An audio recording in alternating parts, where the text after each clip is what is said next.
And when you know you're growing, hold on to it. Don't rush it. Sales is just everything. I figured out this money thing, and that's all people tell you to do is get a job, go to school to get a good job to make money, and I've already done that. You're born to win, but you're programmed to lose. You're not fucking programmed to become a millionaire inside of sales. Don't get caught up in the show. Don't get caught up in the circus, man. The circus is to distract you. The circus is the social media followers, the fame, the money, the cars, the clothes, maybe the woman. It's all the fucking circus. All that stuff is there to distract you. Why did nobody ever tell me, bro, you should be a real estate rep, you should be a direct sales rep, you should become a network marketer? So then that's when I start to realize this whole shit's a lie. Every single situation I go into, I say it's gonna be a closed deal. And people say, well, that's not realistic. I say, well, you only gotta pick one thought. You can either think a negative thought or positive thought, but you can't think both at the same time. Charisma or skill set?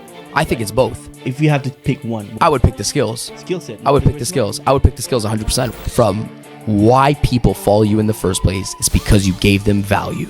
The whole world revolves around fucking sales.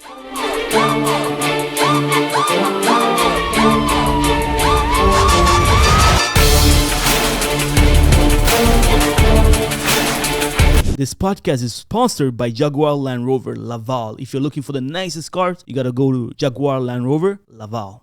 All right, Daniel G in the house. Let's How go, you doing, brother? Man. Amazing. Thank you for having me. Thank How you. long did we wait for this? Man, almost 6 months. Maybe 6 Good. months. Yeah. Good things come in time. Yeah, man. How was the conference you were at? Dude, in Montreal? ridiculous. Amazing. Yeah. I was just telling you, like, I think it was one of the best conferences that I've done, in Canada, I think ever. And it was good energy too. It was great energy. I didn't expect such high energy. I think everybody came in there with like the tenacity to learn, and they left their egos behind the door. Because sometimes that happens at sales events, man. Means a lot, man. The fact that you do a lot of conferences, and you're saying it was one of the best, man. Yeah, it was a wicked job, dude. You did amazing. It's also my first conference too. Yeah, that's insane, dude. You smashed it. Like, We had a great team. Yeah, it was great. That's what it is. It's a team, right? So you guys had it together. I'm excited for the Saturday one. Yes, man. It's gonna be fun. We have some heavy hitter speakers. Yeah? It's gonna be good. How many people are you expecting? I don't know, man. You don't know? We'll see.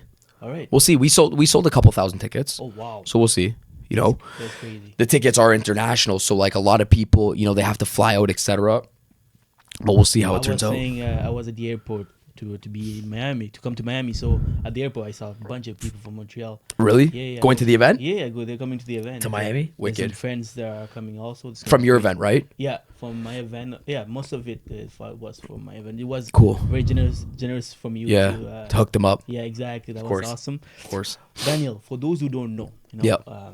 who is Daniel G, and why sales, man? Yeah. I mean, what the fuck else sometimes at the end of the day? Like, I really think of this, as a background story. I grew up with parents, and they got divorced when I was about 13 years old. And I was fortunate enough to have a roof over my head and get, have a meal every single day. But at the same time, I was just such a curious individual. Like, I always wondered, like, how people got rich. I'm like, is this it? Like I'm just gonna live middle class life. I said, there's more to life. And the vision of what we've been sold in school when I was young, I'm like, this doesn't even sound exciting when you hit what they want to sell you. Like, think of what they sell you. They sell you like a job that if it's mediocre, it's 60 to 80, right? But if it's great, it's like 100 to 300.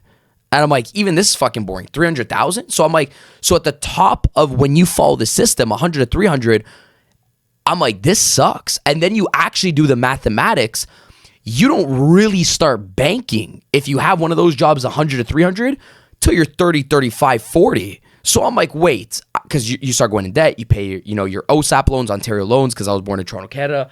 I said, none of this makes sense. So listen, people that don't know me, I had my aha moment at a young age. Like, when I made my first sale in door knocking, in door-to-door direct sales, I was 14 years old. The moment I made my first commission check at $800 on a weekend, Friday, Saturday, and Sunday, I just knew I was fucking being lied to. Like, that was my aha moment, man. A lot of people have this wake-up moment when they go to an event and they're 30. Mine was 14 and a half. I made an $800 commission check on the weekend, on one weekend of knocking on doors. My whole brain exploded because I said, I figured out this money thing. And that's all people tell you to do is get a job, go to school to get a good job to make money. And I've already done that. So, man, I I got into sales, and it's my favorite line, surgeon, is you're born to win, but you're programmed to lose. And you got to think at 14, man, you're making $800 15, 16 years ago. I'm 30 now, so 16 years ago. If you go make $800 on the weekend, Friday, Saturday, and Sunday, and I'm in sales, knocking on doors, you want to see how society's so fucked up. When I went back to school and my grades were horrible, my teachers, family, principals, they would say, yeah, it's good that you made that money, but your chemistry grades are low. And you just think a kid just made $800 in commissions, and they're like, well, your chemistry grades are low. You're not fucking programmed to become a millionaire inside of sales. That's why I say you're born to win, but you're programmed to lose. That's what I talked about at your conference. I'm like, everybody has won a little bit inside of life, but somebody has sold them out of it and programmed to fucking lose and limit the capabilities. Why did nobody ever tell me, bro, you should be a real estate rep, you should be a direct sales rep, you should become a network marketer? So then that's when I started to realize this whole shit's a lie. Nobody programs you to become successful. And even a kid that was on his way to success, they still fucking suffocate you. And the beautiful thing about this is it's almost like you got to channel your anger and not get mad at the school system, your parents, because they don't know any better. It's just passed down. It's like you got to channel it back into your business, do so freaking well, and make sure you don't fuck up the next generation. You got to channel the energy back into your business. So when you get angry, I always say when people get angry, don't give it back to them. You always put it back into your business. If you ever see me fired up on a live stream, like you ever go on one of my live streams? Yeah, of course, man. Dude, if you ever see me fired up, you want to know why? Most of the time. Yeah, like I'm always on. Why? I probably wanted to go just like any normal human being. And if anybody lies and they say they don't get angry, they're lying. I probably wanted to go yell at somebody. And you want to know what I did? I took the anger, I channeled the energy, and I went on a fucking live stream fired up about a topic that I was just passionate about. Because you already have this good energy. Dude, people have good energy. They just use it in the wrong places. So I said, why am I going to go yell at this person? Let me channel this high energy that I have and let me go pour it into a live stream. Like everybody's like, man, how do you have so much energy? I'm like, you just yelled at somebody. You're using energy just in a different way. You have good energy. I just heard you yelling. I yell on stage, you yell with your wife or you yell with your husband. You decide how to use your energy. It's not whether or not you have good energy. It's where you put your energy. Exactly. And one of the things that I saw on what you were saying on a live is every time I go on a live, everything that I do, I go 100%. Yes. Yeah. Like there's no 80%, there's no 90%, 100% of the time. Because there's no middle. There's no middle, dude. Like there is none. Like it's a requirement. Even if I had the shittiest day in my life, dude, if I had the worst week and we're always selling, you're selling me to come on your podcast, you're selling this idea for an event. If we're always in sales, then what's the one criteria for sales? It's energy. That's the only criteria. If you work at McDonald's or if you're a server, maybe they have one criteria. The first one is be kind to people and smile. So if you're working a job and your number one objective of the job, the manager tells you, hey, by the way, no matter how you feel, you got to show up and put a smile on your face. Even though you had a bad day with your ex-boyfriend, you still show up to the next table with a smile on your face, right? And that's it. No matter how you give a shit about how you feel, you show up with a smile on your face. Right? And even with no complaints, because you're not allowed to complain, when somebody doesn't tip you or buy dessert from you, you don't go in the back to your managers and say, oh man, this job is such a scam, nobody wants to tip me, nobody wants to buy dessert from me. You go to the next fucking table with a smile on your face, try to be kind, ask them for, if they want dessert, try to sell them another bottle of wine, hopefully you get a tip. Why don't fucking people just do the same thing inside of sales and just treat it like a job? Like same thing, like this is the way I think of it. Daniel, if you were a server, you'd have to show up to the next table with a smile on your face. Why don't people do the same shit inside of sales? I say don't treat it like a business, treat it like a job. Regardless if somebody said no or yes to you, you show up to the next fucking prospect with a smile on your face, hoping they freaking say yes. You chase the yeses. I don't treat business like a business. That's the different mentality. Daniel G treats his business like a job. And I know this is weird to people, but the only reason why I do that, bro, is because we've been programmed to treat business like a business. Nobody taught us how to run a business, but we've been programmed how to work a job. And guess what? Everybody worked their job with respect with their bosses. If they knew they didn't show up to, dude, if you don't show up to work 3 times, 15 minutes late, if you show up to work 3 times, 15 minutes late, you're fired. Great. I know 1,000 real estate reps that don't start their day till 10 o'clock. If they treat it like a job, if they did that within 3 fucking days, they'd be fired. So I tell real estate reps, dude, treat it like a job. Don't treat it like a business. You don't know how to run a business. Like, you've been given a blessed opportunity to be inside of real estate, direct sales, network marketing, B2B sales. Just treat it like a job. You don't know how to treat it like a business. People are like, well, now I'm a business owner. Now you put the position on a pedestal and you forget about like the work behind the position. Exactly. And you were saying on I did my homework here. I probably saw a couple of podcasts just to prepare myself. You were saying on the podcast where, most like, let's talk about someone who sells clothes, right? In the store. Like, usually they go there and they have this saying, hey, how can I help you? And, Right. And this person tell you, like, let's say I'm the customer and I tell you I don't need it. And that same person goes to another person and say the exact same word, where exact same phrase, and it's like they sales don't get insanity. it. Exactly, they don't get it, right? So my question to you is, can anybody become good at sales? Because I feel like we don't have the right training. Those people, like, if you knew exactly what to say, how to attract people, like any business, any type of job you're in, you you'd be making thousands of dollars. Agree. Right? Like server. Yeah. You can make a lot of money. Yeah. You can make a lot of money. If you want. Heavy hitters that make so much money. Yeah, like $20,000 a month, $10,000 a month. And I know exactly what they're making because they bring an energy when they make you feel so good. That's one thing that I realize of around those people. And that kind of person, any business they're going into, like in sales, they'll be able to make, they'll be able to be successful. What's your thought on that? Question was, do you think anybody can be good at sales, right? The answer is fuck yes. But only the people with hunger. Hunger will always outweigh strategy. Hunger and desire always outweigh strategy. Strategy comes second. Hunger and desire is first. You can't teach somebody good strategy without fucking hunger. Anybody in the world can be great at sales, just if they want it bad enough, if they want to be hungry enough. Like, some people care more about how they look and how they feel rather than just getting the fucking job done and making money. That's why people can't be good. Why? Their emotions get in front of them before the hunger. It's like, you care more about knocking on a door and how you look as a real estate rep than how your family looks 5 years down the road. So it's almost like, get your head out of your ass sometimes at sales reps. It's destroying you. It's like your hunger and desire has to outweigh your feelings inside a fucking business. If you care more about how you look than how your paycheck looks, you're always going to lose inside of sales. First of all, you don't need to be passionate about your product. That's a cherry on top. This whole passion thing, it's amazing when you're passionate about real estate, about plants, or whatever the case was. But your hunger, because I know millions and millions of fucking millionaires. I know thousands of millionaires, hundreds of millionaires that are not passionate about what they do, but they still made a shit ton of money. Why? They had the hunger and desire to solve a problem and make a shit ton of money. It's the same thing inside of sales. Your hunger and desire should always outweigh your passion inside of business. So can anybody be great at sales? Yes. If they have the hunger and desire to change their life, strategy is so easy to implement, because it's easy to implement strategy when you have hunger. You know what I mean? Like, it's hard to implement strategy when you don't have hunger, No, you're right. So I see. You got to be thirsty, bro. That's the thing. Like, I tell people, bro, you got to be fucking thirsty.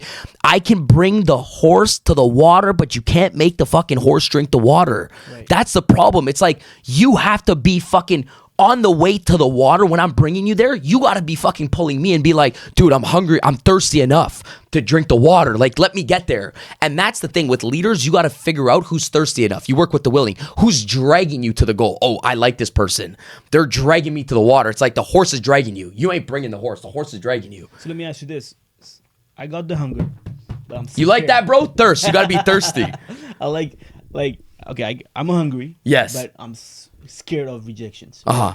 So what? Not you. No, of course not. Yeah. Like, I wouldn't. Yeah. So, but you know what? Like, early in my career, we all were. Yeah, sure. Like, it's something that I done is, I saw a video on YouTube where they like, do this for 100 days and you'll be unstoppable. Got it. So the video was, every day it's a no challenge. So you have to ask someone who will say definitely no. Say you go to Starbucks and you ask for a free coffee, obviously they tend to say no because you don't have the money. So you have to make sure that they say no, so you will be more comfortable with the no. With the no's. Sure. It's something that I done couple of days, but it was kind of hard, man. Like, I'm in Canada, we have Tim Hortons, right? So I'm going in front of Tim Hortons. I'm like, damn, am I gonna ask it? Like, am I comfortable? It was really hard, but I did it. And you know what? The worst answer is no, and the best answer, you'll be surprised. They're also scared to say no. Yeah.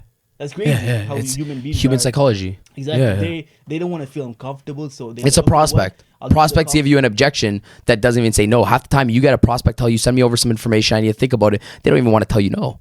Right. So even like when people sell me stuff, I don't know how to say like no. I'll tell them, hey, I'll get back to you. If I respect the person, I'll get back to you. It's really hard, right? So what's the best lesson or advice you can tell people who are scared of rejections? Listen, I think the first thing is, of course, you haven't been comfortable with a no, but you draw a better picture inside of your life. Meaning, like, yes, you could become comfortable with the no, but imagine you had a better art and story inside of your head. When you look at a prospect, you already have to envision that prospect doing what you want to get done, because that's going to give you a lot more energy. Some people say chase the no. I say chase the yes. And people say, why, man? But I've been programmed to chase the no, just like the video you watched, right? And it's like, okay, cool. I haven't. I've been programmed to chase the yes. And people are like, oh, now he's going against grain. Imagine you chase the yes, and every single door that you knocked on, you envision in your, because you can never outperform what you think is about to happen with a prospect. So when you think is something negative is about to happen, your energy follows that negative thought. So now you're already going in there scared, with anxiety, bad story, bad movie about what's about to happen. But imagine you thought every single door you knocked on is about to say yes to. On the way to yes, there might be some no's. You're going to have to deal with those no's inside of the conversation. But your job is to chase a yes, because it's going to get you a lot more excited. You can never outperform what you think is about to happen. The thought inside of your own head, you can never outperform. So my whole job was, I get my guys so fucking good that I say, guys, chase the yes, because you're going to be a lot more exciting. What's sales? Excitement and energy. How do you sell somebody? Transfer over excitement and energy. We know that. That's 101 of sales. Why would you kill somebody's excitement and energy and tell them, hey, just go for the no? It's like you're already killing somebody that may have a good energy. You're already forming this negative situation. I don't believe sales is a numbers game. I believe sales is a strategy with a numbers game. It's a quality and quantity game. So it's like, I don't want to just program somebody to just say, go through all the fucking no's. Yeah, first of all, you're making that person have a bad negative belief before they even go inside of the situation. Like, how are you going to be fired up and you just thought about that prospect telling you no? Yeah, you can't. I want people to reshift their thinking. So my whole thing was, hey, go for the yes, but on the way to the yes, there might be some no's, man. But you go for the yes. Every single time you look at somebody, you picture that somebody cheering in your office, getting a deal done. You want to recruit somebody, picture that person the next best recruit inside of your office. You want to sell somebody, picture them sitting down and saying, I want to do the listing with you. Why? You can't outperform the thoughts that you think is about to happen or the thoughts inside of your own head. Me, every single situation I go into, I say it's going to be a closed deal. And people say, well, that's not realistic. I say, well, you only got to pick one thought. You can only pick one thought. When people are like, well, but that's not the reality. Every single door I knock on is not a yes. Every single, for sale by owner in America that I call on is not going to give me their listing. I say, yes, but you only get to pick one. You can either think a negative thought or positive thought, but you can't think both at the same time. You can only be grateful and positive, right? Or grateful and negative, but you can't be both emotions. You got to pick your thoughts, man. That's the beauty about fucking sales. You got to choose to decide what thought you want to think and what's about to happen with that prospect, and then the fucking strategy follows after that. That's crazy, man. Let me ask you a personal question. Yes. Are you in relationship? No, not right now. No. I'm pretty sure you're very good with girls, right? I mean, if you're good at sales, I can talk, man. I got good energy, man. That's what people want. They want people that are authentic with good energy. I take care of myself. Why do I have good energy, dude? I take care of myself. I run. I eat good foods. I travel. I take care of my body. I rest when I can rest. So everybody wants somebody that has great energy. Of course, the reason I'm saying this is if you're good at sales, you're good at anything. You right. Could be good with girls. You could be good with your business. You could be good at anything. Let me ask you this: charisma, or skill set? Which one is it's a must to have? Can you do it without one or another? I think it's both. If you have to pick one, what would it be? I would pick the skills. Skill set. I would pick the skills. I would pick the skills 100%. Why? Like if you don't have the energy, let's say I'm kind of boring, but I have the skill set. Yep. You prefer to. Dude, because that doesn't mean you're lazy.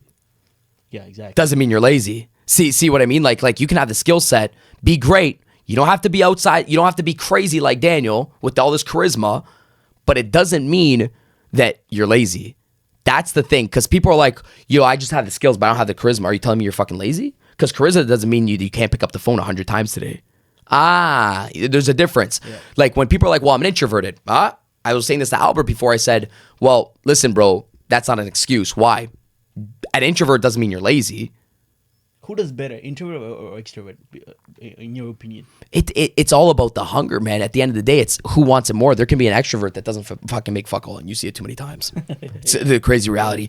We've met so many extroverts that have such good charm, such good charisma, so good at talking to people, so good at talking to the ladies, but they have zero fucking discipline. And the amount of times I'll shake 100 hands at events, and I look at the guy and I say, "How much do you make?" Last year I made 60,000. What a shame, dude. And I tell them, they say, "Why?" I said, "So you got all this without discipline, huh? Because you, with discipline and skill sets, you would be at $1 million a year." So it's like, and then I got another person comes in my office, an engineer, not high charisma, sticks with the script, fucking makes $1 million a year. Why? The other guy's out there with the charisma trying to change up the script every single day. Wake up at a different time. Talk to somebody new. He always wants to keep it fucking fun. And guess what sales is? Sometimes sales, it's a repetitive amount of actions that, guess what? Gets fucking boring. It gets boring. But boring means that you're fucking doing the same shit over and over and over, and you're showing up and you're doing the same shit. Boring is actually a sign that you're in complete flow state inside of sales. It's a sign that you're being consistent and that you're in a flow state. So anytime you get bored, it's like, dude, you're probably doing it right. Because the other guy that gets bored, he's like, well, let me switch up the process. No. If making cold calls over and over and over, if sending DMs over and over and over, if doing videos over and over and over, if that gets fucking boring, you're probably on the right track. The other person's about to quit and think like, oh, no, I should start doing something else. No, it's a sign that you're about to get into fucking flow. It's a sign that, hey, you're consistent. You're on the right track. It should get boring a little bit. The other guy's trying to like switch it up. The introvert's like, you know what? Boring might be a sign of repetition. Maybe I'm doing the right thing. Guess what? Is working out new every single week? No, it gets boring. And guess what? Guess who gets muscles? The person that goes into the gym, does the same shit week in, week out. They get fucking results. That's the same thing inside of business. People are scared to be bored. Dude, as fancy as my job gets, as fancy as it gets, because it's a fancy job, right? I have a fancy job. Of course. You got to travel. You got to meet people. You're cool on social media. Let's cut the crap. Guess what? For me, it's repetition. It gets boring too. And I stick with it. Because I know some people would be like, oh, this is so cool. Let's do this. And I say, keep doing what you did because this is what got you there. Even though it's getting a little bit repetitive. Dude, you're building and you're building and you're building. Some people try to get fancy right now. I'm like, I want to get this process a little bit more boring. Keep repeating this. Keep repeating this. Some people get fancy and then they go all crazy in life. They splurge too much. I'm like, no, keep this thing going. People are like, well, man, why do you still do 100 events every single year? I'm like, because I'm in flow. I'm in repetition. You would get bored. You would say it's not worth it. You would say it doesn't pay you enough. I had 2 travels the past 2 weeks. Yeah. I'm getting tired of it. Yeah. LA and Miami. How do you do it? How many travels? I did LA, 2 travels Yeah. the past 2 weeks. I got tired of planes. Like, damn, man, it's like freaking long. Even if it's 3, 4, 5 hours. Yeah. But how do you do it? Like, how do you stay motivated? Okay, I get. Ask Josh, bro. I don't know. Fuck. Like, is it relations that you encounter? Like, what is it? I will give you the real answer is this. Is it normal? Probably not. We obviously travel a lot. Last year, Josh did half of the flights with me, right? It's my videographer. I think it's really this. Like, I could take anybody beside me and they'll start traveling with me. And people will be like, well, how? Well, I'll be like, well, then they think more than what's currently happening. That's only going to keep you thinking that's motivated. Like, if you're only thinking about what's happening right now, you won't have a sense of motivation. But if you're always thinking out inside of the future and you're dreaming about something bigger, it's okay. You're not going to get burnt out. It's not. It's like burnout doesn't exist when you're excited for the future. So, that's one. We're always excited for something bigger. We're always planning something more. I always have bigger plans in the next 6 to 12 months, which basically makes not like traveling like right now look like nothing. I have an event literally in 2 days. I'm doing this with you. I have an event. And the way I see it, bro, is do we like traveling? Fuck no, man. Let's just be honest. It's hard. Living in a plane is hard. Like, we live in airports and planes. Some people like, oh, I've been traveling a lot. We live in airports and planes and hotels. And that's when people say that, they say, well, you must love traveling. I said, well, nobody likes staying in this position when they go to bed at nighttime. Nobody, bro. And even like if you flew in like Europe, there's not first class like there is in America. A lot of the planes are just this, even if you sit at the front, bro. Yeah. So is it easy? No. Do I know nobody's going to do what I do? Yes. I know everybody's going to be like, well, fuck that. I'm not going to travel the world. I'm a sales trainer. I'm going to sit back down in my office and only take the events here in America. Yeah, but you ain't the world's biggest sales trainer then. You could put it how you want to put it in your bio.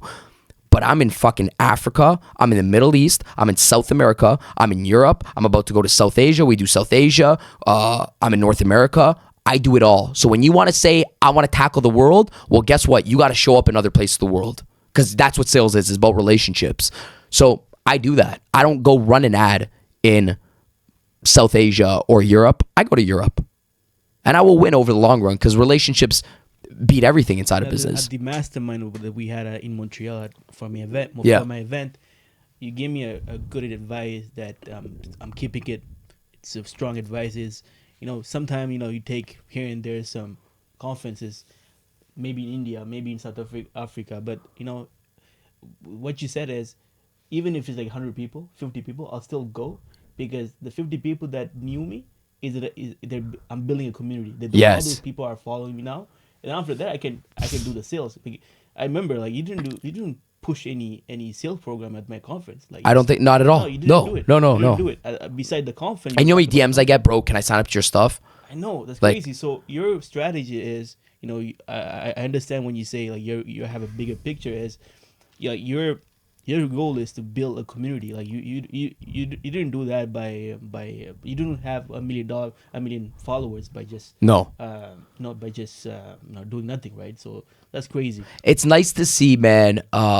I like to see people in my industry that play the offline and the online game very well. Like, a lot of people are just playing this online game, and I think what we're doing right now, showing up in person, talking to each other, doing events, this makes the online game a lot more stronger, and you can't fake these relationships. So yeah, I love showing up. And the other thing is this: I started sales at 14, was so engraved to this surgeon by like 16, meaning like really, like Brian Tracy, Tom Hopkins, Zig Ziglar, right? Grant, when Grant was doing his thing. Like, I love this stuff, man. I read How to Master the Art of Selling, Tom Hopkins, when I was young, with the Green Book, the Bible of Sales, Jeffrey Gittimore, I think it was, the Little Red Book of Selling.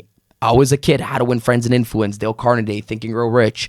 And the reason why I'm saying this is because when I was reading these books, dude, these guys, you know how like people like idolize Cristiano Ronaldo and like other athletes or celebrities, these guys were my celebrities in my head. Like, these guys were like, dude, if I could shake this fucking person's hand, that would be like the world to me, because I was like a young sales superstar on my team. I was a young sales superstar. Like, I was doing good. Like, I was making a couple $1,000s a week. Like, I was a kid. So think of it. Those were my idols. The thing was, I never met any of them. And then I said, when I started to get into this, I said, you know what, Daniel? Man, I want to be the fucking trainer that I used to look up to, but meet everybody that probably idolizes and respects me. I want to go out there and meet them. Like, I want to make their dreams come true. I want to sit down with them, because I know if Brian sat down with me face to face, or Tom, I know my breakthrough would be 100 times more. Like, it's different. Have you ever met those guys yet? Unfortunately not, because they're really out of the space now, right? And the other sad thing was this, bro. As you start becoming a speaker and you start becoming this trainer, you start to meet other people that you respected too. And do you know how many people I met inside of the industry when I started in this space? 2017, 18, man. I'm getting these stages, right? I'm young, coming into space. People are yapping and talking their shit about me. How old are you, by the way? Now I'm 30. Okay. So I started my training when I was 24 and a half. Fuck. Right? Training on stages, 24 and a half, having people in the room, 40, 45 years, veterans in sales, etc. And I'm meeting people, speakers that were beside me. I read some of their books. I used to watch their podcasts online, and now I'm speaking on stages with them, right? And everybody likes to see you do well, but nobody likes to see you fucking pass them, right? But I'm shaking hands, and I wanna be like, hey man, I wanna get advice from them. And do you know how many people backstage, when I just started, my sales training career, backstage, brush me off. Yeah, man, that's cool, blah, blah, blah.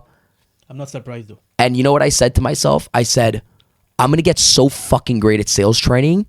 And when I get so fucking great at sales training and I have the biggest sales community in the world, if there's fucking events, I'm the last person showing up to events I'm the last person staying at events. I'm going to go to every single fucking dinner that somebody tells me to show up. When somebody asks me for a picture, I'm not going to be too cool. When somebody asks me for, advice, I'm going to stay and I'm going to give them advice. When somebody asks me to do a sit down podcast with them for 5 minutes in between your events, I'm going to fucking do it. I'm going to be like the person that I seen and I never wanted to be like. I'm going to be the opposite of that individual. I seen so many people, bro, that I respected, and then I met them in real life, and I was so fucking upset because I'm like, dude, this guy used to be my idol. Yeah. How do you just brush me off like that? Man, I can totally feel you. So the secret ingredient, sorry to cut you off, that person seen me just as a 24-year-old little guy as a come up.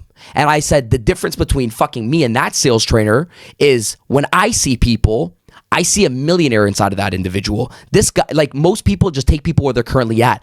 I'm like, you fucking never know if the janitor can be a fucking millionaire. If the maid, Melissa the maid, can be a fucking millionaire.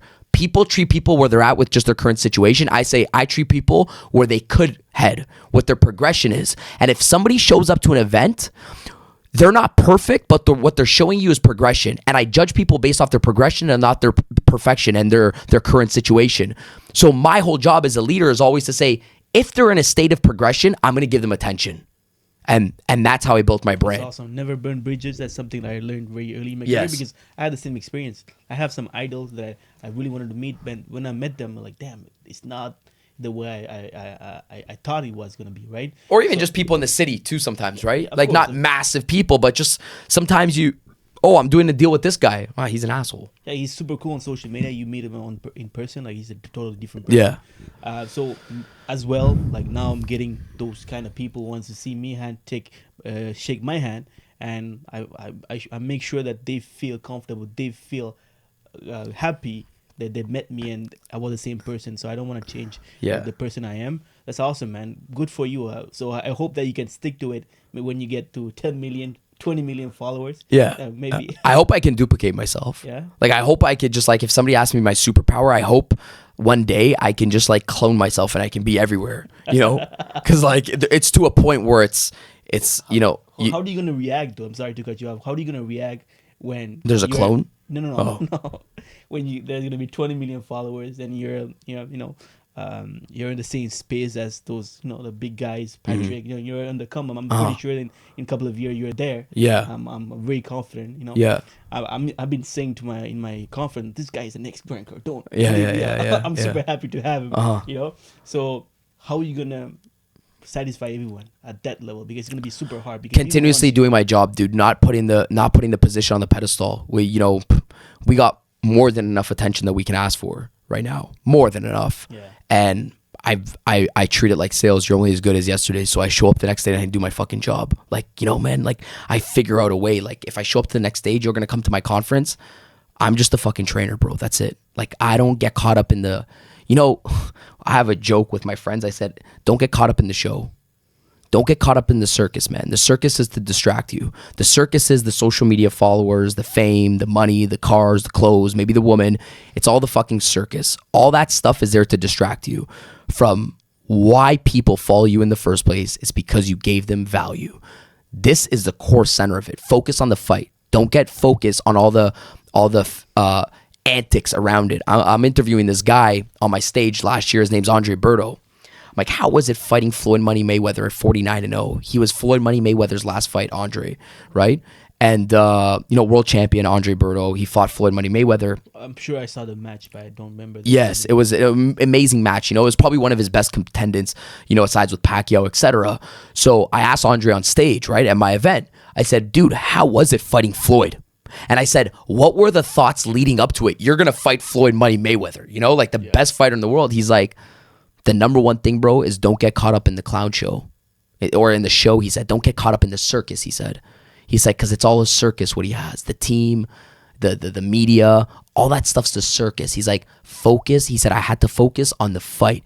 He's like, you don't get caught up in the circus. All the come out that he does with his team, it's all the circus, man. He's like, you got to focus on the fight. And I said, that's so right. He's like, business is like that too. He's like, when you make more money, it starts to become like a fucking circus. People want to go to nicer restaurants and stuff like that. But he's like, focus on how you made the money. What made you the money? Man, that's $1 million advice. Yeah, I said that's so true. I was like, why do people follow Daniel? Don't lose that, man. People follow you because you're a sales trainer. I'm pretty sure that the people that you met that you had some kind of expectation, they lost. They lost in the circus because I'm pretty sure they started somewhere. Of course. They were nobody, and then they had They didn't expect it. So when the circus came, they're like, this is cool. And then they lost this person, right? I already knew I was going to be great. That's the difference. And some people think like that might be a cocky line. I knew at 14, I could tell you this. If you go to my mother, I told my mother at 14, 15, when I was watching Brian Tracy, I said, I'm going to do that one day. I was great with a pen and a marker on the board. I was training my direct sales company at the age of 14 and a half. I knew I was going to be great. Okay. How were you curious at that age? Because me personally, because my parents came from Sri Lanka, they escaped the civil war. They came here. They didn't have the knowledge, neither, how do you say this, to show to the kid, how to be successful. I have to learn on my own way. But I was so programmed, like you say, like, okay, find a job. I was working at McDonald's. I only woke up at 22 when I was in business because I wasn't good at business. Mm-hmm. I'm like, man, I need to succeed in this business. So I started listening to books. My first book that I read is Think and Grow Rich. So now I started to figure out like how business works and this is what you need to do to become successful, right? But you did it at 14. Who was that person that told you, okay, if you do that, is it just curiosity? Mm-hmm. Is it that you were following people, or what is it about? At 14, I seen a guy inside of my company make $2,000 in one day, knocking on doors. That was the guy. And his name was Brian. I'll never forget today. And his name was Brian Ho. Okay, and he made 2,000 and something and change. Me and my two best friends that signed up to this company were like, "This is fake, right? Like this is fake. He's paid. He's a paid actor for this." It's crazy because that's what people think sometimes in companies. You're sitting down in a company, somebody's making $1 million a year. Like, yeah, they got a good relationship with the CEO. I go up to him. I said, "Hey, bro, is that real? Like, you just made that today, right?" What were you selling, by the way? It was door-to-door aeration lawn services. And he's like, "Yeah." I said, "Okay." And I did really well that day. I made like $350. I'm like, "This guy made 2,000?" And I'm like, "Okay, this guy made 2,000." I said, Can I do something with you next week?" He's like, "Yeah." And I was so curious, bro. I said, "Do you mind if I go on the road with you and just make sure that this is real?" And dude, he's like, "Sure." I go on the road with him. I see him closing all these deals. I said, "Fuck, man, I'm going to drop out of school." Like, I didn't drop out, but I started taking Fridays and Mondays off of school. So it's just that curiosity, man. I met great people through direct sales and network marketing, people in network marketing. I would see them, build these big teams at such a young age. And, people would always be so skeptical and I would just be so curious. Like even now, you see me probably train a lot of network marketers and I love it, bro. I love training network marketers. Do you know how much hate I get for this, man? Of course, yeah. I get a lot of hate training network marketers because everybody's, what were you gonna say? Well, listen. At 18, someone came to my where I was working at McDonald's, and they're like, "Hey, you want to join in Herbalife?" I think. Yeah. And that time I joined because the speech was so nice, and the day after, my friends were like, "Hey, man, why did you join?" And I got discouraged, and and you quit, because you're so young, I was so frustrated because one of the biggest regret that I have is I wanted to learn multi-level marketing. Because yes. I would be. The dynamics of your business now, you would have been amazing at real estate. Exactly, right? That's what people don't understand. Like, when people because again, I get all the hate because why? I train the most network marketers in the world, like globally, direct sales reps in the world. And of course I get all the pushback because I train a lot of companies and a lot of network marketers. And I say the only people that hate on network marketing, either they fucking quit themselves or one of their friends quit themselves, right? And misery loves attention. And because they quit themselves, they're going to want you to be a quitter too as well.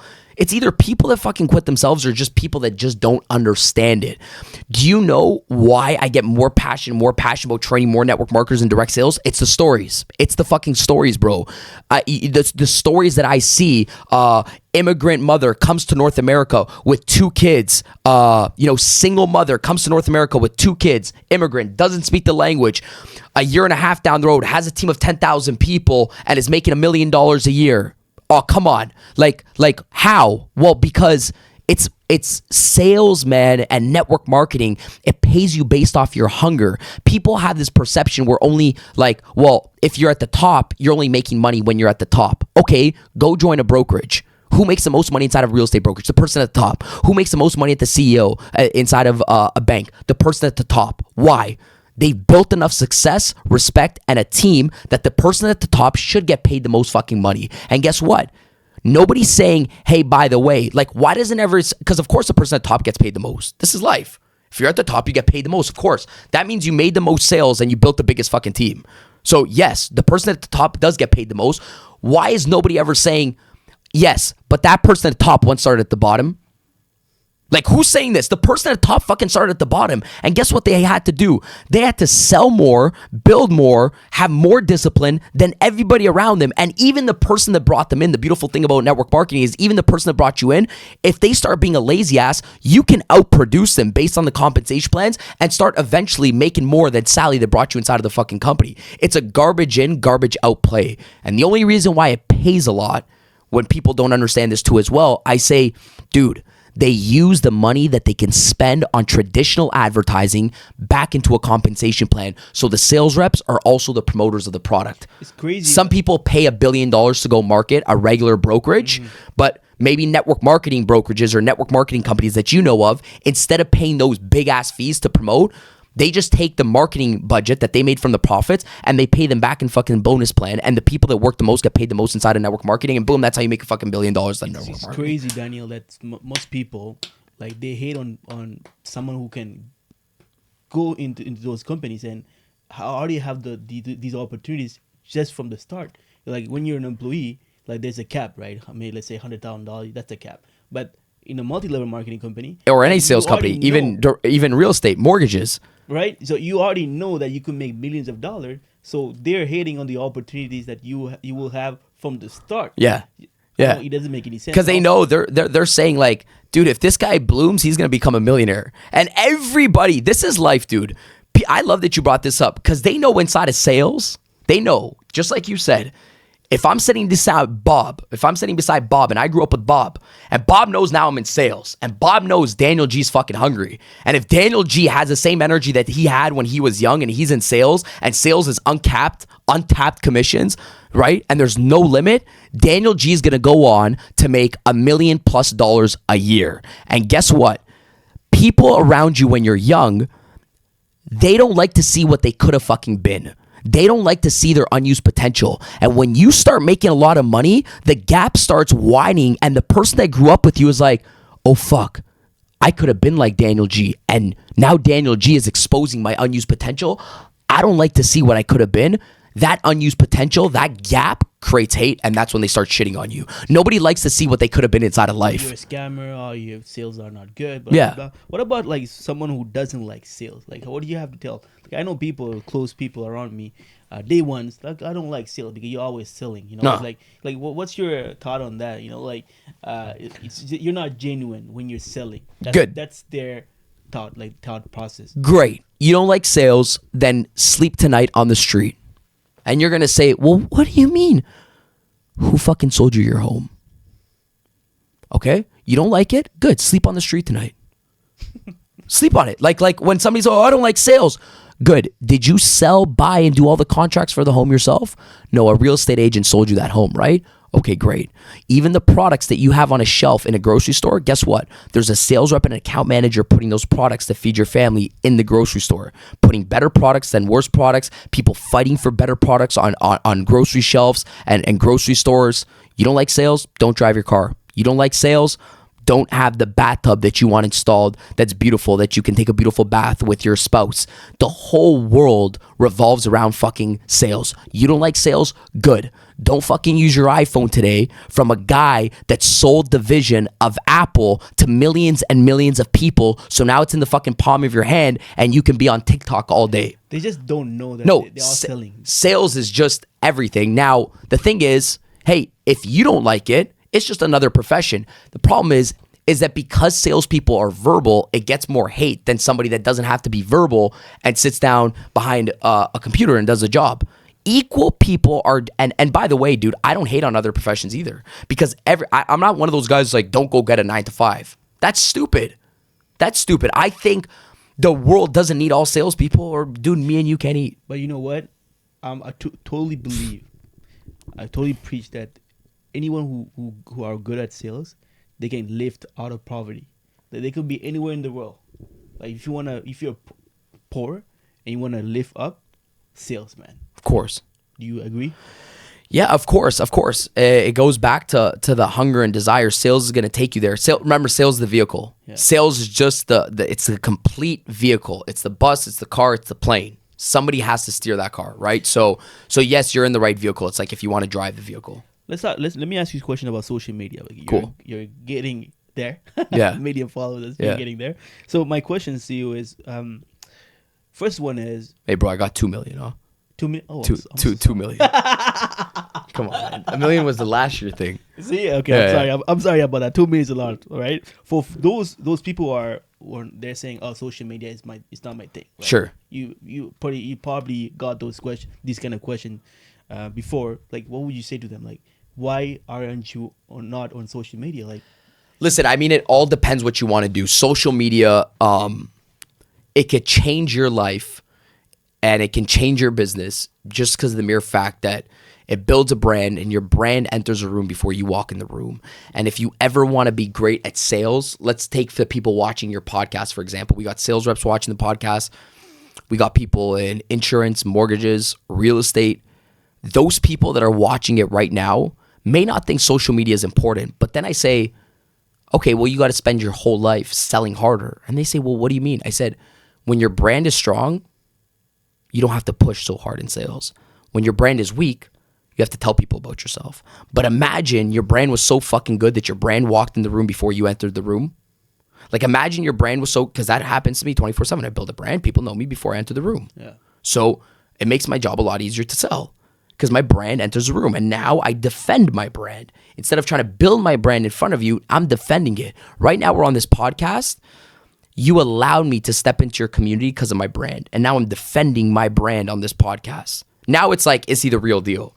That's the beauty about branding. And by the way, social media, like, is if you're using it for branding, because it could be used for branding, marketing, and sales, people have to understand the house.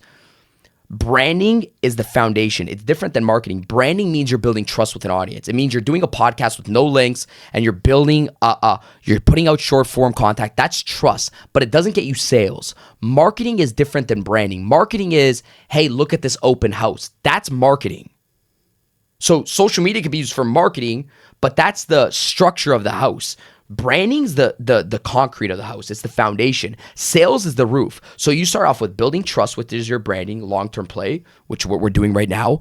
Then you build the structure, which is the marketing, call to actions, the ads, the billboards. That's, hey, look at me, but I'm going in for a sale. Branding is, hey, look what I can give you, but I'm not going to sell you nothing. Foundation, structure, and then roof is the sales. If you build your business like this, you win. Trust, call to action, close them. That's a business, right? So I always look at it like that. I'm like, Dan, take care of your brand first, your marketing second, your sales third. And that's coming from the salesperson. That's crazy. Right? Yeah, right. You're right. And if someone, like, should you care about live, like, I'm sorry, you do a lot of lives, right? Yes. And, here and there, like, I do lives and I don't get the same views or followers that are on my live. Like, yes. Sometimes I get 20, sometimes I get 2.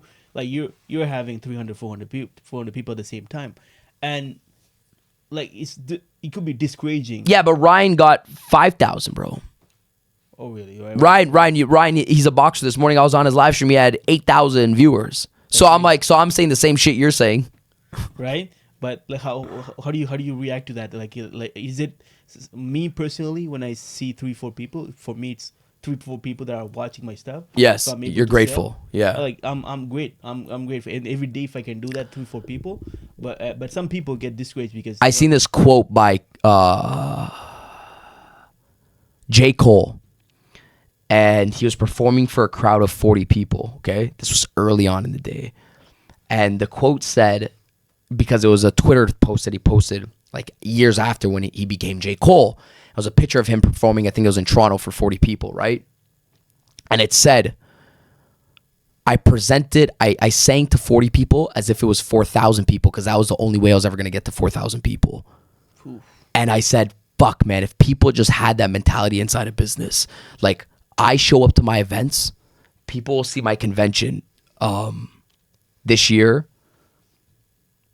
Even if 500 people showed up, they don't see my first convention with 15 people, bro, in Toronto. 15 people, Surgeon, by the way, not 150. 150 is like, okay, we did a good job, right? 15 people, I called it the World Class Closer Convention. 15 people, bro. I called it the World Class Closer Convention. Guess what? On social media, this is going to be the biggest convention. I'm telling people, I'm telling my family, you guys got to show up. I'm telling my friends, hey, bro, I have 7,000 followers on social media at the time. I'm like, guys, we're going to blow up this convention. I rented the party room underneath my grandparents' apartment to host it because it was a big enough space. I'm like, we're going to put 100 people in here. It could fit like 85 to 100 people, right? So that's what I knew was my cap. The training starts. It's at like 4 p.m., right? It's on a Friday evening. Dude, 15 people showed up, but I think 9 out of those 15 were on my team, like my sales guys. So really it was probably like 6-7 people, right? And I looked at those 6-7 people and I'm like, I'm going to train these people like it's fucking 600 people. I'm going to train these people like it's 6,000 people because the only way that I'm going to get to 6,000 if I train these people like I'm 6. Dude, the next week, I don't know what I was thinking of. I went to go run the World Class Closer Convention Montreal, okay? Now, if I'm lying to you, you go call up right after this podcast. Go call up LP. What's his name? Pierre Mercier. Yes. Go call him up, right? Because I was just with him. Ask him, hey, did you ever show up to one of Daniel's conventions in Montreal? And then after, when he says yes, ask him, hey, bro, I have a second question for you. How many people showed up to the event? And he's going to tell you 5 to 6 people. And if I showed you a video, you would have think 5,000 people were in front of me. And he's like, bro, this guy, he told me when I showed up to your Montreal event a couple months ago, he's like, bro, you were training us like there was 5,000 people, like your energy. He's like, where did you get it from? And it kept happening, bro. I kept showing up to cities, 5 people, 10 people. Then it went from 10 to 20 and people were still calling me crazy. They said, hey man, bro, this event thing, it's not working out. They kept saying it to me. They said, dude, this event thing, we should switch it up. My sales reps, I'm like, what do you mean? They're like, dude, like you just went to Vegas and 25 people showed up in Las Vegas. What are you doing calling these conventions and these sales events? And I said, hey bro, I said, I'm winning. Well, what do you mean? I said, if you went to my last convention 6 months ago in Toronto, there was 15 fucking people. Now we're in Vegas, there's 25. I said, I just see another 10 grow. You might just still see 25, but I just seen myself grow another 10. And I said, success is the ability to see what nobody else sometimes can see inside of life. Nobody else sometimes can see when you're going to the gym and you do an extra 6 fucking push-ups because you don't have a chest yet, but you know last week you could only do 4 and this week you could do 10. You're growing when nobody else can see you growing. You're the caterpillar, but you're not the fucking butterfly yet. So the reason why I'm saying this story is because I think the most beautiful part of entrepreneurship is to realize the internal progression that nobody can ever see. And that's what keeps you pushing you forward because you're like, you're growing when nobody else can see you growing. The problem is some entrepreneurs, they get so emotional because people are like, bro, this isn't working out. And they're like, but I'm growing. And they try to show off and they stretch it when I'm like, hey, listen, don't show nobody you're growing. You know your bank account's growing from $5 to $10 every single week. It's still not enough to buy the Mercedes-Benz. Don't lease it yet. You know you're growing. You only got to know what you're growing when nobody else can see your growth. And when you know you're growing, like when you know when you're that caterpillar stage and you're about to be a butterfly, I said, hold on to it. Don't rush it. It was impossible for me to explain my vision because it was still only 25 people at an event. But I said, one day there's going to be 250. One day there's going to be 500. One day I'm going to do a stage of 1,000. Fast forward now today, we do events of 1,000, 10,000, 5,000 people on stages traveling around the world. And I said, people used to tell me to stop at fucking 5 and 10. And in my head, I had the vision already of 10,000. And that's the only thing that didn't burn out. I'm like, one day I'm going to be a butterfly. And guess what? People are never, this is the way I seen it. Nobody's ever going to compliment me on the 5 people. You're going to know this story because you can ask LP. And nobody's ever going to be like, bro, because the LP is the only guy that can ever compliment me on it because he's the only guy that's there. I said, people are only going to compliment you when you're the fucking butterfly. They're never going to compliment you when you're a caterpillar. And that's the beauty about business. The most fulfilling part about business is sometimes when you're behind the stage or you inked a deal and you're like, it all fucking makes sense. And that feeling as an entrepreneur, when you say that yourself, it all fucking makes sense. why I did what I did in the past, that feeling will be better than any commission check you've ever got inside of your life as a salesperson. That feeling when you say it all makes sense, I think that's the best feeling as an entrepreneur. There's no better feeling when, somebody comes up to you and they hug you and they say, you changed my life. And you get this thought inside of your head saying, fuck, man, it all makes sense why I did what I did because I just changed somebody's life. Absolutely. And I can share the exact same experience where when I told people that I'm going to do my first conference and they asked me how many have you ever done, my goal was to get Patrick Bet-David. And I go see his partner and he asked me this question. I'm like, I never done one. He's like, brother, like try to like sell out an event, have some experience and come back to me. I didn't take that as a failure. I told myself, okay, he just challenged me. Right. So now I'm gonna make sure that I make it happen, and then I'm gonna go get Patrick. Guess what? I got Ryan instead of Patrick. Brian is as big as Patrick, so they're on the same level, right? And I got Daniel G. Also, Yeah. So for me, like if I took that, like, and a lot of people were saying, brother, like your expectation, like what do you want to do is it's not possible for your first conference. Build yourself up, like do 15, do 50, do 100, do 200, yeah. and then you get to the level when you can do 1,000 people. And if I took their opinions, I would never have done this conference. And right. That's crazy, man. Like I think that one of the stuff that blocks you and makes you like don't follow your dreams, it's people opinion, and it's very hard. Yeah, of course. Close people tell you not to do it. It's very hard. Let me ask you this about still in social media. I know you do a lot of lives, right? Like, is it important to have some kind of success in social media or whatever? Like, you do a lot of lives, right? Yeah. Like Albert does it too. Like, you guys are doing a lot of lives, and sometimes some people like do it every day. Does it help you in some kind of way? Because I'm not doing lives, so I want to have your opinion on that. Like, does it help you? Why are you doing it? Is it because you want to sell something? Is it because you bring value? Is it to build your community? No, man, it's a way to talk to people, man. I'm in sales. At the end of the day, it's like, you bring somebody in your community. It's like, it's almost like disrespectful. Somebody follows you and they don't get to have a conversation with you. So, I like talking to people, man. Again, listen, bro, I started live streams when social media first started coming out. And the truth was this: when I was on live streams and social media just started to come out, I would say, like, I would go on dates, right, with women. And dude, I was already into sales. I was in B2B sales. I was doing really well. I was like 20 years old. And I'm just fucking dropping bombs on Date Surgeon. Like, I'm fucking giving them advice. I'm like, oh, you have a bikini line. You should do this e-commerce thing and this collaboration with this influencer. You scare them up, or they liked it? They're getting hit like a ton of bricks. They're like, whoa, that was amazing. Oh, Daniel, I just started this business, right? And then some people you're telling bombs to, and they're just like, oh, nice. And I'm like, wait, why am I talking to one person? I'm like, let me go on my Instagram. It has 500 followers. Maybe I could talk to 10 about this advice that I have. So that's how I started live streams, because I'm like, well, I'm not going to tell one person. I'm going to tell 10 people my thoughts about this business, e-commerce, sales, direct sales, network marketing. I'm like, I have all these thoughts and strategies. And that's how I started live streams. Like, why talk to one when I can talk to 500 at once? Do you have a timing where you do your live? Not anymore. Yeah, just do them. Yeah. No, your lives are so entertaining, but sometimes you smoke a cigar, sometimes you're like taking a sip. Yeah, like, whatever, man. Just like fucking have. That's the thing. That's what people want. They don't want you to be in a studio, and that's what kills people, because they're like, well, my life has to be perfect. I'm like, they don't want that. They want to see you just chilling, just like they are. Sometimes I'm looking at you and like you're smoking a cigar. There's a silence for like maybe 30 seconds. Yeah, what's happening?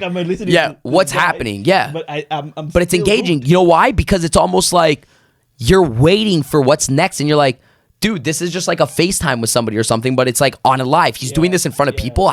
How's he doing this in front of people? Yeah. You're thinking this inside your thoughts. You're like, what's he doing right now? Yeah. Why is he doing this? Why is he drinking right now on a live or something? Right? And I feel like I know you more when you do that. Also. And that's the other thing. It builds a relationship, that's right? Crazy. What about like buying followers?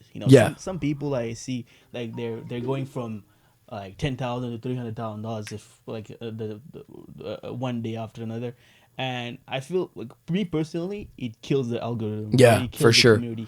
So what's your advice on that? Like, I think it's horrible unless we've done paid for campaigns when we were growing. And we did it a couple of times, like, when you do the giveaways with certain influencers and you do collaborators. Yeah. I think I think there's nothing better than building a community, because followers don't buy from you. Your community will buy from Giveaway you. doesn't work.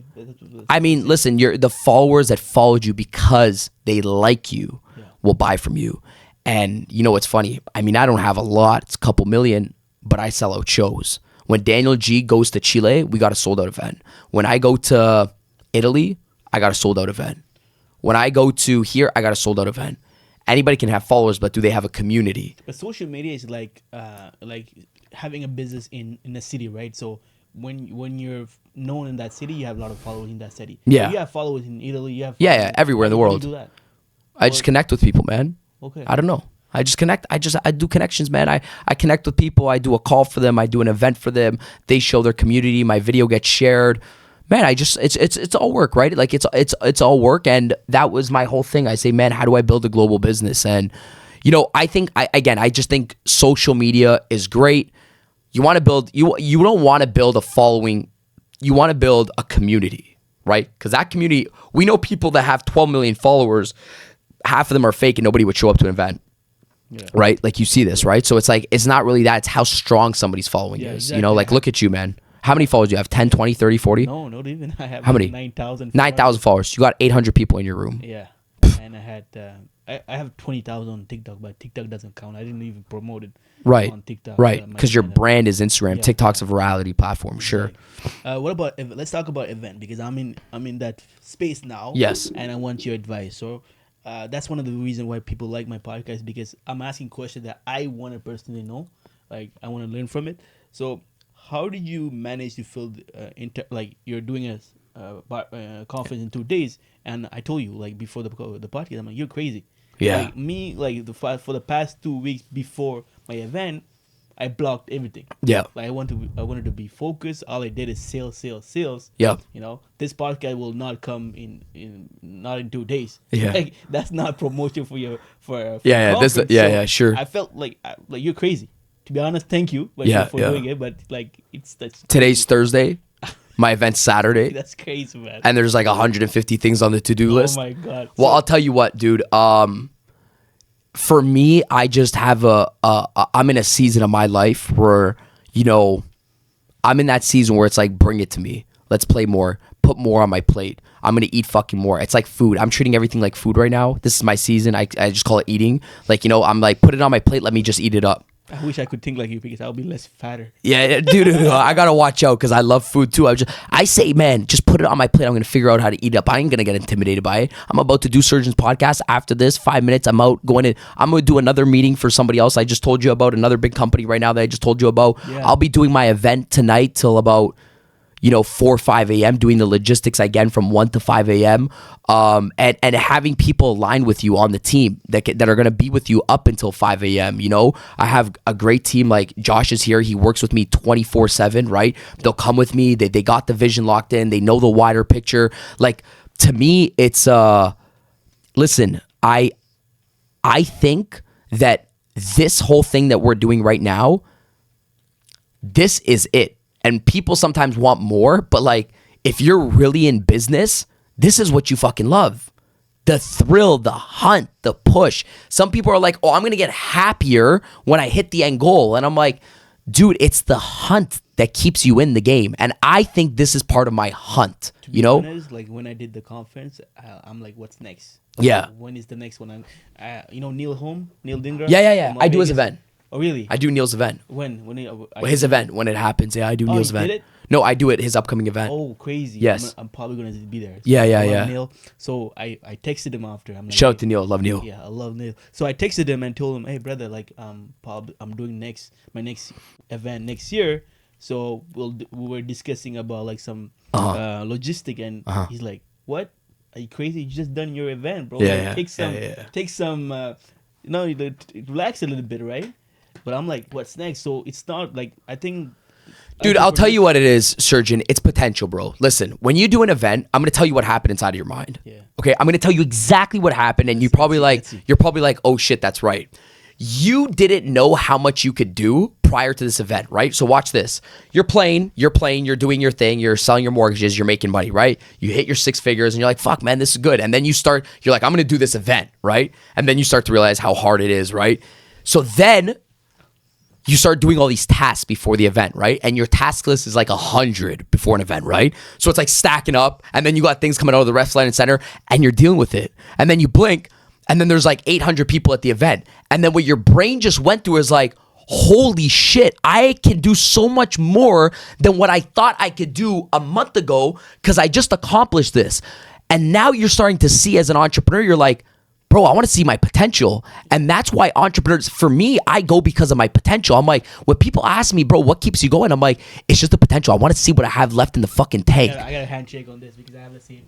It's like, you want to see, bro, can I do it? Can I push a little bit more? Can I make an event like we're about to do in a convention? I want to launch this right now in Europe. And people are like, bro, you're insane. This is Europe. You're going to do the world-class closer convention in Europe. I'm like, just want to see. Let's push it. And listen, life will meet you where you're at. Like, we're not stupid. If nobody shows up in Europe, it's like, all right, we kicked you back down a little bit.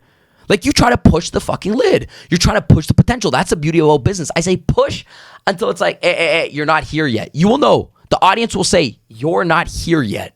Okay, good. But guess what happened? You push and you're like, oh, I can fucking do it. So you're like, let me push even bigger next time, right? Yeah. Let it push you back a little bit. Like you should punch and let it punch you back. That's the beauty about business. Like, let it hit you with another hit. Do a convention, Daniel, in Europe, and 85 people show up and get socked in the face once. So when you get socked in the face once, you're like, okay, now how the fuck do I get 850 people to, show up? That's the beauty about business. I say, dude, the scariest thing is me dying with so much unused fucking potential. What if I did that event? What if I did that event in Europe? What if I said yes to this event in Sarasota? What if I said yes to this event? Like, what would happen? I think as true bred entrepreneurs, we play to that feeling if we were to die and we had so much unused potential inside of our relationships, with our health, with our friends, with our bank accounts, with our business. So that's me. I if people ask me how I'm motivated, I'm like, dude, I want to see how much I could do. Yeah. Like, I want to see how much I could do with getting a fucking black eye. And we get black eyes, bro.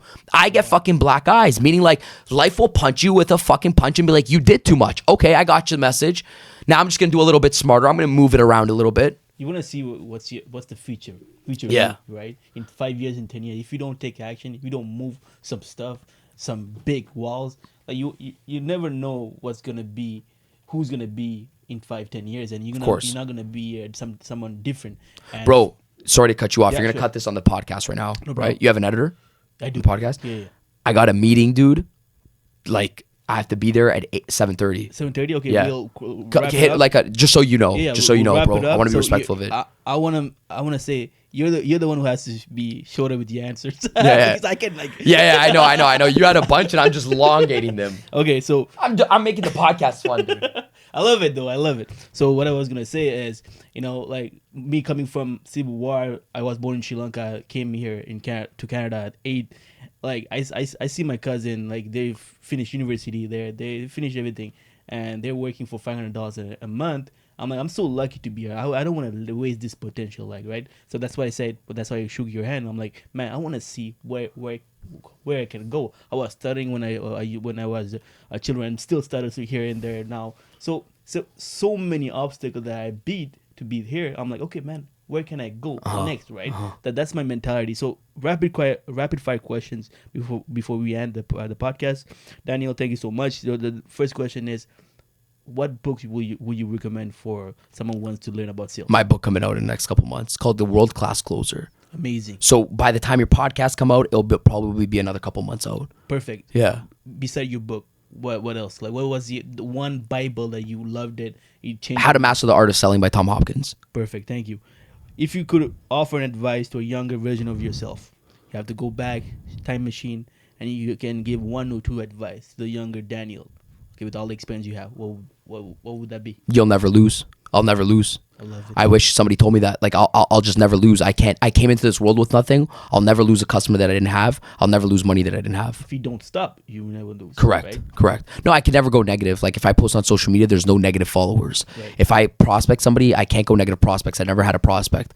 Society programs you that if you do more, you're going to get less. You can't fucking lose something you've never had. Amazing. What is the best advice and strategy for closing a sale with anyone? Like, there's one strategy that if I take that in consideration, I'd apply it, I'll close anybody. Hey, surgeon, are you ready to move forward to take care of XYZ problem so you can gain ABC inside of your life? It's a very basic thing where it's like, hey, are you ready to move forward so you can take care of the pain that you told me you had in the beginning of the conversation so you can gain the benefit? Nobody's ever going to say, hey, Daniel, I'd like to move backwards inside of life I can't retire my mother so she has a little bit more freedom. So it's all about recapping and bringing back into what they said in the beginning of the conversation back inside of the close, the pain and the pleasure inside of the close. Do you have online program? Yeah, for sure. If you give so much value in this kind of podcast, with one question you gave me a $1 million answer. Yeah, I need to hear you more. Like you have a program. Yeah, for sure. They're in my links in bio. What Daniel is it, G. a full, like a 20, Sales University. Okay. Yeah, it's my sales university. Amazing. Yeah, it's an 8-week course, sales university. It's like all virtual. Yeah, all virtual, me recorded modules. Yeah. Amazing. And last question: what should be avoided at all costs when speaking on the phone? Like, what's the thing that it's always have to be avoided? Like some of us in sales, we say stupid shit. Something that you don't recommend to do. Watch your body and your expressions. Watch your thoughts before a call. When people say they could see a smile, people could see a smile, and you fake the feeling, so eventually you feel the feeling that you faked inside of sales. That's the biggest advice I can give somebody. If they're not feeling like dialing, smile when you dial, because eventually you will be smiling. The more you fake it, your brain doesn't know the difference between reality and faking it. It's going to be like, oh, this person's just happy eventually, right? And then everything else follows your attitude. People just got to keep their attitude in check. Like, their attitude sometimes sucks and they have the best strategy, but their attitude sucks. You smile. People can feel the smile. Definitely. And one last, because I really want you to share this in my podcast is, when you're talking to people and you're selling, you always say, if there's an objection, people try to defend it, right? Yes. But you always try to be in the conversation. Yes. Once again. Yes. Because you circle back in. Can you share rapidly? Yes. My whole thing is like, give them the power of the objection, so you drop their shoulders of the objection. I don't have the money. Completely fine. I assumed right now funds will be a little bit tight. By the way, other than that, when you do raise a capital, and I'm back inside of the conversation, your job is to never throw gasoline on the first objection that they give you. It's to make them feel like they can exit the conversation. And when they feel like they can exit, you can bring them back inside of the conversation. Your whole job for an objection is just to get back in one more time and attempt one more time. A great salesperson is the amount of attempts that they try to go in for the close. Right. Someone who's in sales, that's a great strategy. If we just with that, yes, you can make thousands of dollars. Of course. Thank you so much, Daniel. My guy, this was an amazing podcast. Thank you, brother. This was good. This is good, bro. This was good.